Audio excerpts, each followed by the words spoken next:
출생 후 기준 35,100원이면 충분합니다. 불필요한 특약들은 제외하고 필수 특약들 위주로 구성을 해서 보험료 부담 없이 설계했습니다.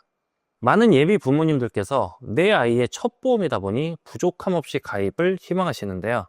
제가 추천드리는 설계한 대로 가입하시면 충분합니다.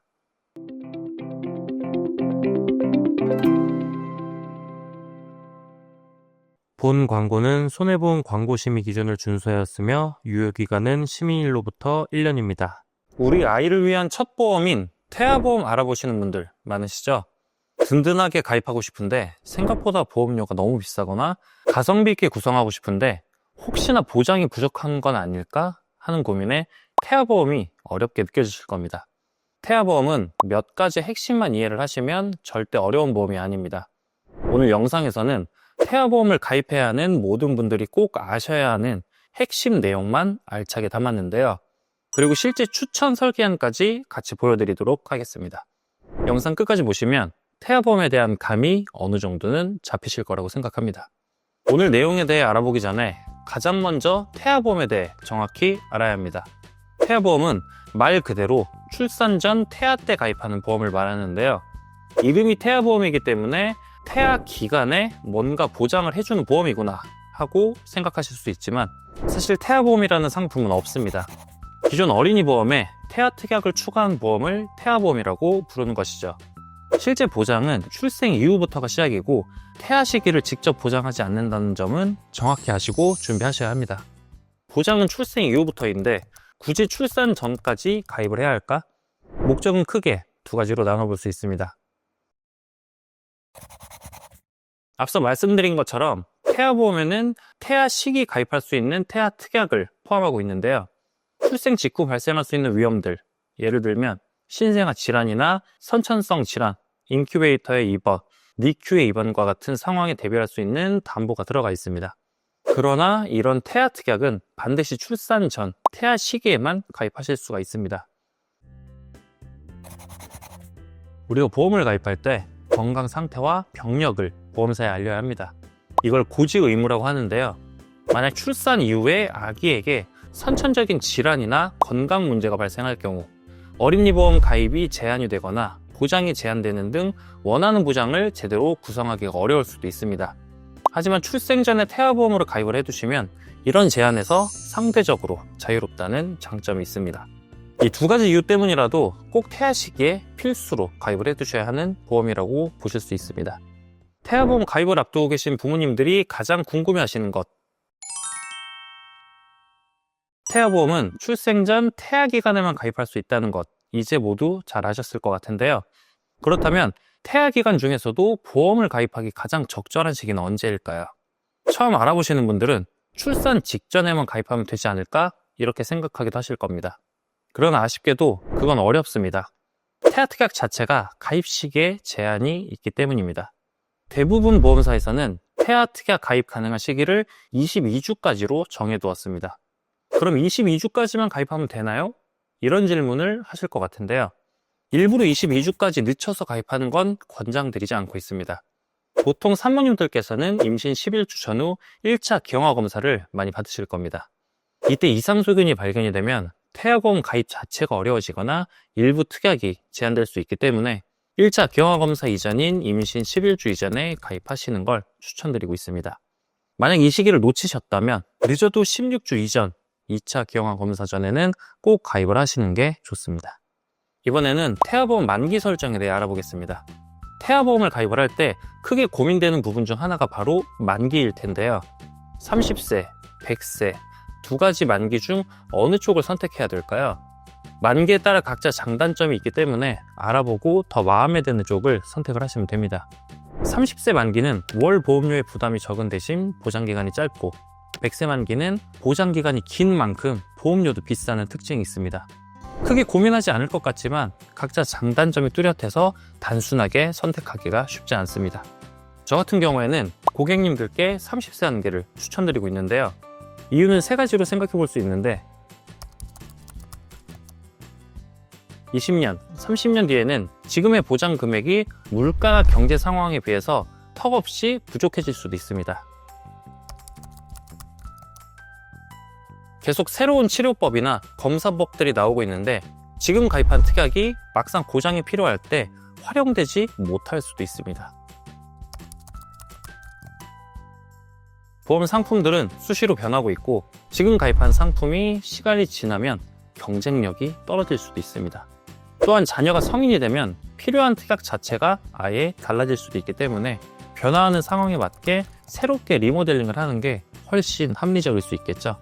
이러한 이유들 때문에 가성비를 생각해서라도 30세 만기가 더 효율적이라고 설명드리고 있습니다. 이제는 태아보험 구성을 하시게 될 텐데 보험료를 낭비하지 않도록 꼭 필요한 특약으로만 구성하셔야 합니다.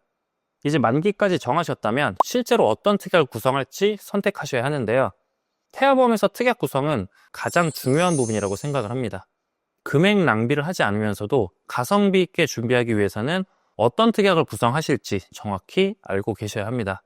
다만 태아보험은 특약 종류도 많고 용어도 낯설기 때문에 많은 분들이 이 부분에서 어려움을 겪으실 것 같은데요.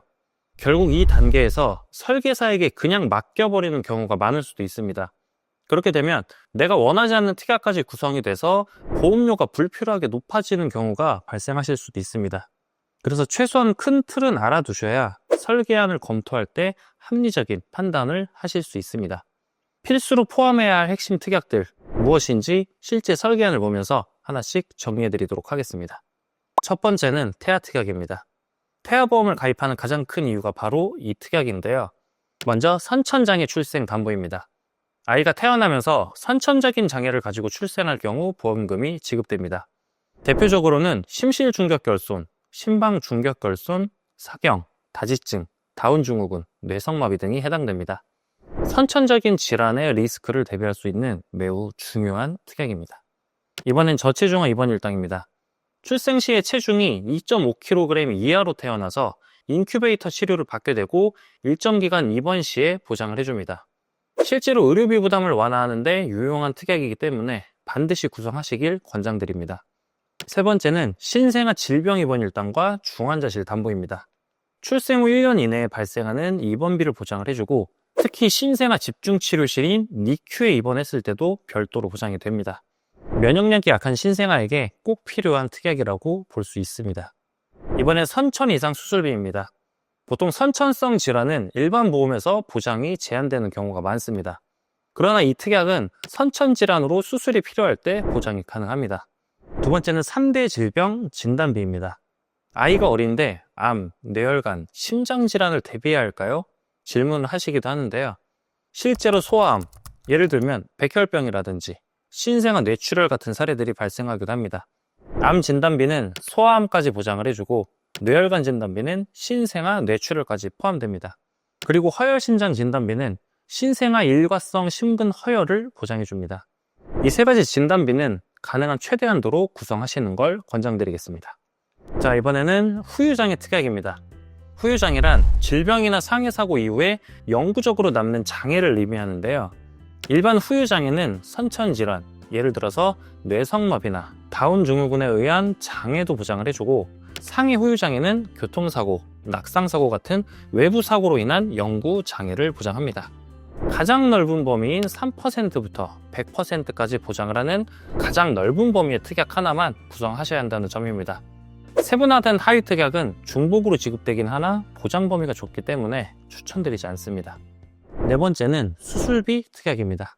종류가 워낙 많아서 헷갈리기 쉬운데요. 우선순위를 정해보자면 가장 기본으로 상위 수술비와 질병 수술비를 꼭 구성해 주셔야 합니다.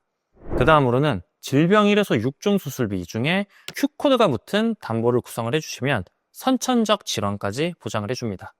또 연령대별로 특화된 수술비 특약은 성장 과정에서 자주 발생할 수 있는 수술을 보장해주기 때문에 추가로 구성하시면 활용도가 높으실 겁니다. 다섯 번째는 입원 일당입니다. 성인보험에서는 선택사항이지만 신생아나 영유아 시기에는 꼭 고려하셔야 하는 특약인데요. 성인에 비해 면역력이 약하다 보니 아무래도 병원에 입원할 일이 더 생기실 수가 있겠죠. 기본적으로 1에서 180일 상해 질병 입원 일당을 구성을 하시고 추가로 1에서 30일 질병 입원 일당을 더해주시면 좀 더 효율이 좋아집니다. 여기에 종합병원 1인실 특약을 함께 준비해 두시는 것을 추천드리고 있고요. 실손보험에서는 1인실 비용을 하루 최대 10만원까지만 보장을 해주기 때문에 이 담보가 있으시다면 실제로 병원비 부담을 줄이는 데 큰 도움이 되실 수 있을 겁니다. 마지막으로 가성비 특약들입니다. 필수는 아니지만 보험료 대비 보장 효율이 좋은 특약들이 많은데요. 양성뇌종양 진단담보, 심장 관련 소아 특정 질병 진단담보, 중대한 재생불량성 빈혈 진단담보, 중증 세균성 수막염 진단담보, 조혈모세포 이식 수술 담보, 자녀 10대 질병 수술 담보, 소아 탈장 수술 담보, 충수염 수술 담보, 모야모야병 개두 수술 담보, 어린이 개용 심장 수술 담보, 어린이 심장 시술 담보, 인공 와우 이식 수술 담보, 5대 장기 이식 수술 담보, 각막 이식 수술 담보, 자동차 스쿨존내 교통사고 담보, 의료사고 법률 비용 담보. 이 특약들은 보험료가 높지 않기 때문에 가능한 태아보험에 함께 구성하시기를 추천드리겠습니다. 이렇게 필수 특약부터 가성비 특약까지 단계적으로 구성을 하신다면 보험료를 효율적으로 쓰면서도 꼭 필요한 보장은 빠짐없이 챙기실 수 있습니다. 태아보험 설계안을 받아보시면 과도한 특약, 불필요한 특약이 구성되어 있을 수 있습니다. 보험료를 낭비하지 않고 효율적으로 가입하기 위해서는 어느 정도 구분하는 방법을 알고 계셔야 하죠. 크게 두 가지만 보시면 됩니다. 첫째, 보장 범위가 지나치게 좁아서 실효성이 낮은 경우. 둘째, 이미 구성한 상위 특약과 보장 내용이 중복되는 경우. 예를 들어서 특약에 상해 수술비를 구성을 하셨다면 굳이 화상 수술비, 골절 수술비를 넣을 필요는 없습니다. 화상이나 골절 모두 상해에 포함되기 때문에 상해 수술비 특약만 있어도 충분히 보장받을 수 있습니다. 또한 특약 이름 앞에 말기, 심한 같은 수식어가 붙어있는 경우도 마찬가지인데요. 이런 특약들은 보험금 지급 요건이 굉장히 까다로울 수 있기 때문에 실제로 청구를 했을 때 보험금을 지급받기가 쉽지 않을 수 있습니다. 활용도가 낮은 특약이기 때문에 굳이 구성하지 않으셔도 되죠. 자, 제가 설명드린 특약만 걸으셔도 불필요한 보험료 지출은 줄이고 핵심 보장 중심으로 완성도 높은 태아보험을 구성해 보실 수 있습니다. 이번에는 실손보험, 실비에 대해 알아보겠습니다. 대부분 태아보험 가입하실 때 실비도 같이 가입을 하실 텐데요. 생각보다 많은 분들이 왜 같이 가입을 해야 하는지, 태아 때 실비를 가입해야 유리한 이유가 무엇인지 알고 계시는 분들이 많지 않은 것 같습니다. 자, 그 이유를 설명드리자면 태아 때 가입을 하셔야 선천적인 질병, 즉 Q코드를 받는 질병에 대해서도 보장이 가능합니다. 선천적인 질병을 보장받기 위해서 태아보험에도 선천 이상 항목을 구성하는 것처럼 실비도 같은 이유로 태아 때 가입을 하셔야 선천적인 질병에 대해 보장이 가능합니다. 그리고 또 다른 이유는 실비를 출생 후 가입하게 되면 아이의 병력사항을 고지를 해야 되는데요. 선천적인 질병이나 태어나서 발생한 질병이 심사에 영향을 줄 수도 있겠죠. 그래서 되도록이면 태아보험 가입할 때 실비를 같이 준비하시는 거라고 보시면 되겠습니다. 현재 실비는 4세대 실비로 급여 항목은 80%, 비급여 항목은 70% 보장받으실 수 있고 갱신 주기는 1년입니다. 재가입 주기는 5년입니다. 또 많은 고객님들이 주시는 질문 중 하나입니다. 바로 산모 특약을 꼭 가입해야 할까요? 라는 건데요. 전문가 입장에서 말씀을 드리자면 일반적으로 추천드리는 특약은 아닙니다. 왜일까요?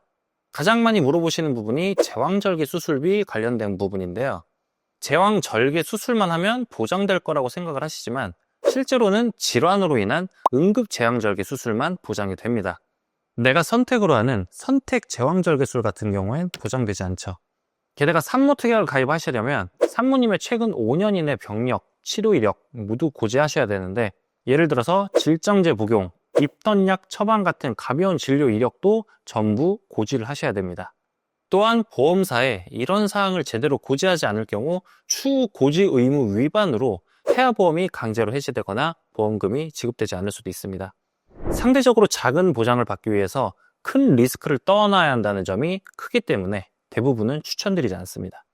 산모특약을 빼고 가입할 경우 고지 의무가 어떻게 적용될까? 산모특약을 제외하고 태아보험만 가입하시는 경우 간편고지라고 해서 보험사마다 조금의 차이는 있지만 보통은 최근 5년 이내 중대한 질병 이력, 그리고 임신 과정이나 산전 검사에서 발견된 이상 소견, 이 두 가지만 고지하시면 됩니다.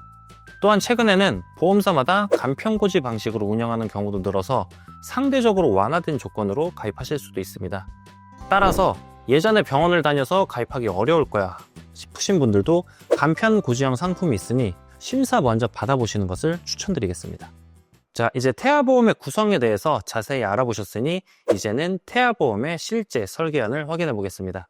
태아보험을 알아보고 계신 분들이라면 이미 여기저기서 설계안을 많이 받아보셨을 것 같은데요. 짜여져 있는 설계안으로 가입을 하셔도 괜찮지만 특약 구성이나 보장 금액은 본인에게 맞춰서 수정을 하시는 게 최선의 방법입니다. 저 같은 경우에는 30세 만기를 추천드리고 설계를 도와드리고 있는데요. 출생 후 기준 35,100원이면 충분합니다. 불필요한 특약들은 제외하고 필수 특약들 위주로 구성을 해서 보험료 부담 없이 설계했습니다. 많은 예비 부모님들께서 내 아이의 첫 보험이다 보니 부족함 없이 가입을 희망하시는데요. 제가 추천드리는 설계안대로 가입하시면 충분합니다. 영상 설명란에 실제 태아보험 30세 만기 설계안 영상을 링크로 걸어뒀으니까 참고하시면 도움이 되실 겁니다. 제가 앞에서 설명드린 태아보험에 관한 내용들이 이해가 어느 정도 되신 분들은 설계한 영상을 같이 참고해 주시면 되는데요. 해당 영상에서 30세 만기 태아보험 실제 보험료, 보장 금액 모두 확인하실 수 있습니다. 각 특약별로 자세히 설명되어 있으니 받으신 설계안과 비교해서 봐주시면 많은 도움이 되실 거라고 생각합니다. 자, 오늘은 여기까지 태아보험 총정리를 해드렸는데요. 태아보험은 일반 성인보험과는 구조가 달라서 새로 알아야 할 내용들이 좀 많았는데 보시느라 고생 많으셨습니다. 태아보험은 22주 6일까지만 가입하실 수가 있으니 주수를 잘 확인해 보시고 원하시는 대로 잘 가입하셨으면 좋겠습니다. 오늘 설명드린 내용 중에 궁금하신 점이 있거나 실제로 설계안이 필요하신 분들은 보험선생 채널에 질문 남겨주시면 됩니다. 언제든지 편하게 상담 요청 주시면 친절하고 꼼꼼하게 상담 도와드리도록 하겠습니다. 본 광고는 손해보험 광고 심의 기준을 준수하였으며 유효기간은 심의일로부터 1년입니다.